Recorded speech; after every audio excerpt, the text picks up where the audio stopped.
Hermanos, buenos días, bienvenidos. Es una alegría estar con ustedes una vez más.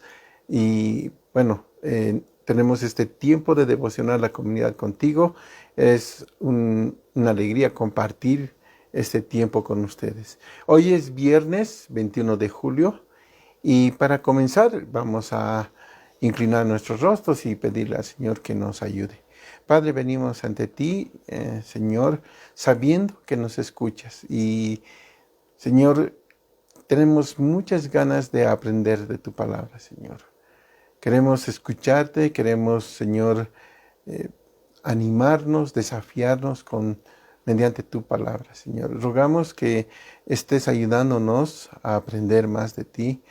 Queremos rogar, Señor, que nos guíes, que nos dirijas, que puedas por el Espíritu Santo iluminar nuestras mentes para que nosotros entendamos lo que tienes en esta porción que vamos a estar meditando.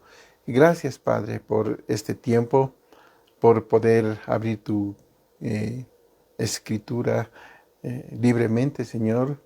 Te damos gracias, Padre. En el nombre del Señor Jesús oramos. Amén.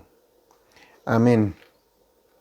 Hermanos, en los últimos devocionales estamos hablando acerca de añadir ciertas características o cualidades a nuestra fe. Y saben, añadir estas características nos irá dando crecimiento, nos irá dando madurez espiritual.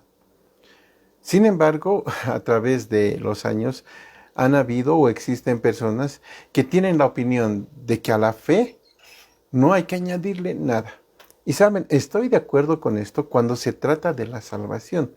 No podemos añadir ninguna cosa para salvarnos, porque la salvación es la gracia de Dios derramada en nuestras vidas. Es el regalo de la libertad de nuestros pecados. El Señor Jesús lo hizo todo con su sacrificio en el Calvario.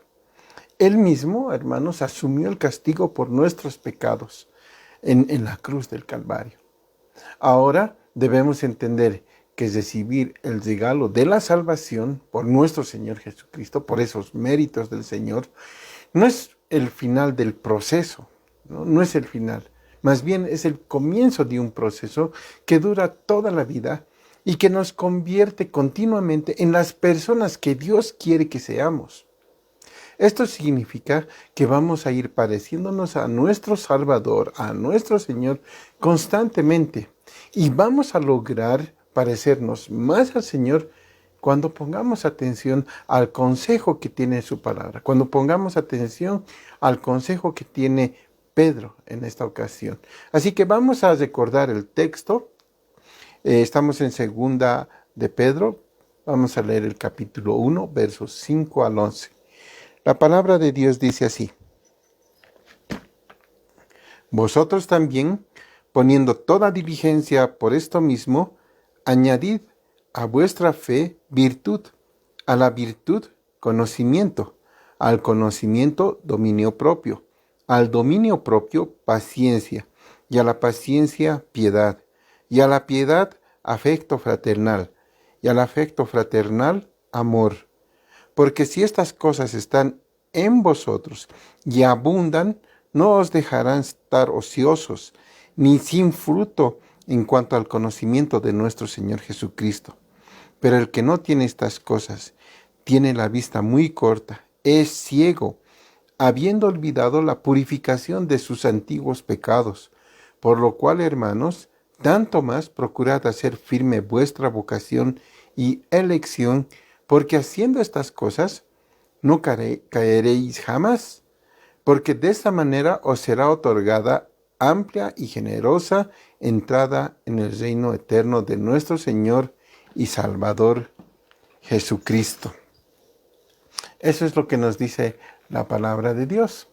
Así que vemos que en estos versos el apóstol va enumerando una serie de características o cualidades que todos los cristianos, que todos nosotros debemos ir añadiendo a nuestra fe. Y para lograr añadir estas características, debemos invertir, hermanos, debemos destinar mucho tiempo y renunciar a nuestras actividades, a algunas de nuestras actividades, para ir creciendo, para ir aprendiendo, para llegar a ser un verdadero hijo de Dios. Con estas palabras, Pedro quiere mostrarnos, quiere enseñarnos que la vida cristiana es un desarrollo, es un proceso continuo de crecimiento. Es como un árbol. La anterior vez dijimos que es como un árbol que a medida que crece se hace fuerte y llega a ser tan grande que es imposible moverlo.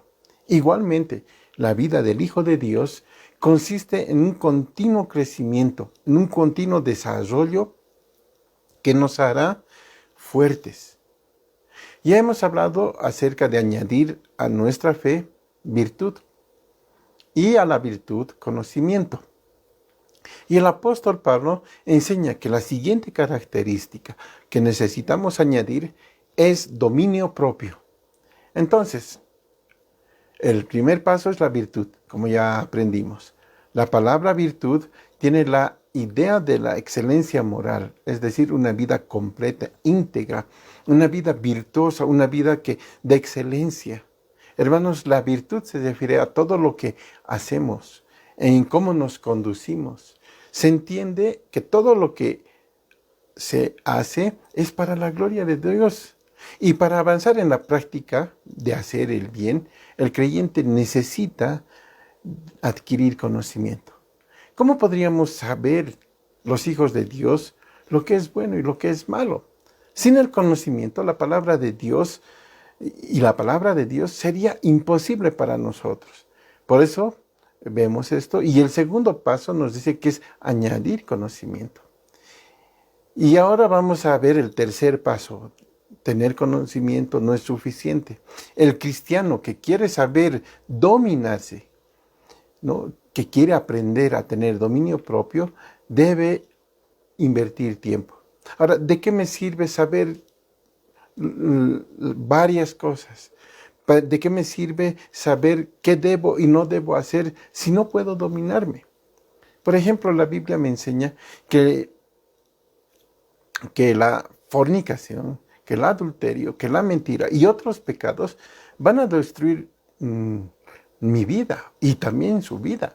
Pero si conocemos esto, ¿no?, si tenemos en mente, si hemos aprendido y no tenemos dominio propio, ¿de qué nos sirve saber todo esto?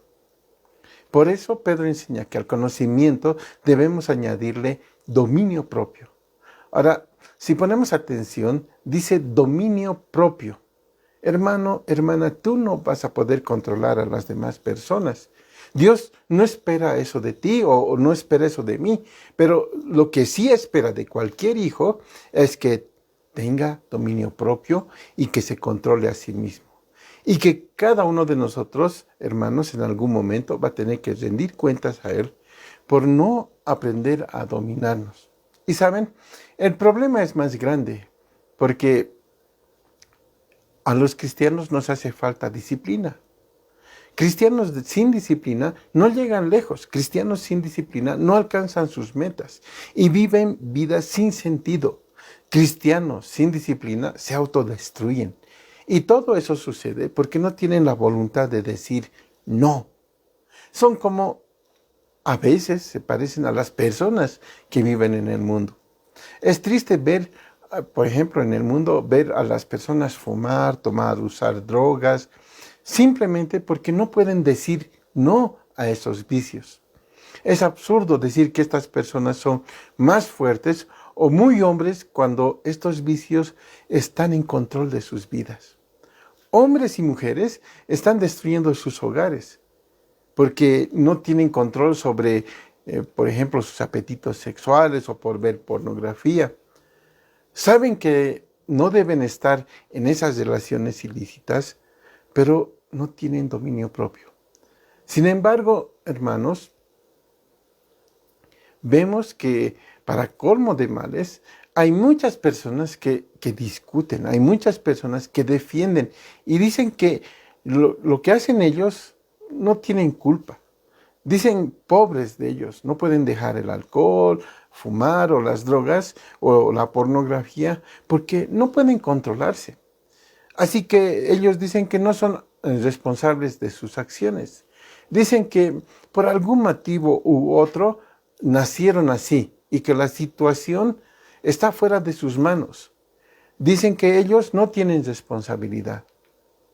Hermanos, la palabra dominio propio lleva la idea de templanza, de autogobierno, lleva la idea de disciplina, la habilidad de uno para controlar su propia vida.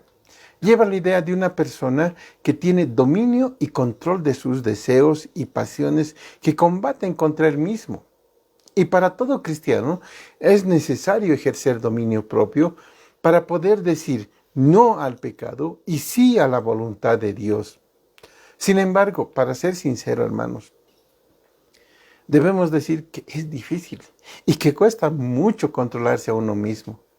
Y saben, hermanos, poniendo un ejemplo, es más fácil para mí dar consejo a otras personas, pero a veces es tan difícil aplicar mis propios consejos a mi propia vida. Cuando otros están atravesando algún problema, puede ser familiar o de alguna índole, puedo ver la situación y generalmente se me hace claro ver el centro del problema. Y como puedo ver el problema, puedo aconsejar. Pero cuando se trata de aplicar los principios, pero cuando se trata de aplicar esos mismos consejos para mi propia vida, por ejemplo, de ser un buen esposo o de ser un buen padre, un padre comprensible, de repente se me nubla la mente y por algún motivo simplemente no puedo dominar o controlar la situación. A veces veo cuando alguien está muy cansado y le aconsejo que descanse, que se asegure de dormir lo suficiente. Pero yo no duermo, ni siquiera 8 horas diarias. Y saben, estos son ejemplos, estas son dificultades muy cotidianas. Pero imagínense cuando hay que luchar contra el pecado. Qué difícil es. ¿Por qué? Porque estas cosas requieren de ese dominio propio. El dominio propio para luchar contra el pecado. Es necesario tener control sobre uno mismo. Y como dijo el Señor Jesús en Mateo 26:41, el espíritu a la verdad está dispuesto, pero la carne es débil. Hermanos, el crecimiento espiritual de cada creyente se puede apreciar cuando a la fe le añadimos virtud y a la virtud le añadimos conocimiento. Y al conocimiento le añadimos dominio propio. Si estas características que estamos viendo abundan en el Hijo de Dios, tiene el potencial incalculable para hacer el bien. Tiene ese potencial para que su vida dé gloria a Dios. Así que vemos que Dios está obrando un cambio interno para que nuestras evaluaciones, para que nuestras decisiones sean iguales a las de Él. No debemos contentarnos con lo que hemos alcanzado. Más bien, nosotros debemos seguir creciendo en madurez espiritual. Y mientras crecemos, nos vamos a hacer más fuertes. Y cuando seamos fuertes, vamos a poder poner nuestra vida al servicio del Señor. Para que las personas que nos vean y están alrededor, vean los cambios que Él está obrando en nuestras vidas. Hermanos, debemos añadir a la fe virtud, a la virtud conocimiento y al conocimiento añadirle dominio propio. Vamos a hacerlo. Esa es nuestra propuesta. No va a ser fácil, pero debemos dejar de hacer varias cosas para ir poniendo en práctica lo que el Señor nos pide. Vamos a orar. Padre, gracias por dejarnos tu palabra, porque permites que aprendamos, que podamos reflexionar y te pedimos que nos ayudes a entender lo que hemos visto, Señor. Te pedimos que nos ayudes, Padre, porque estamos luchando primero con hacer el bien, Señor. Estamos luchando por hacer lo que te agrada. Pero también, Señor, estamos luchando contra el pecado, que es fuerte. Señor, queremos tener ese dominio propio para decir no al pecado y decir sí a lo que tú tienes para nuestras vidas. Gracias, Padre, por dejar tu palabra. Gracias por ayudarnos esta mañana y oramos en el nombre del Señor Jesús. Amén. Hermanos, muchas gracias, buenos días, hasta la próxima semana. Dios los bendiga.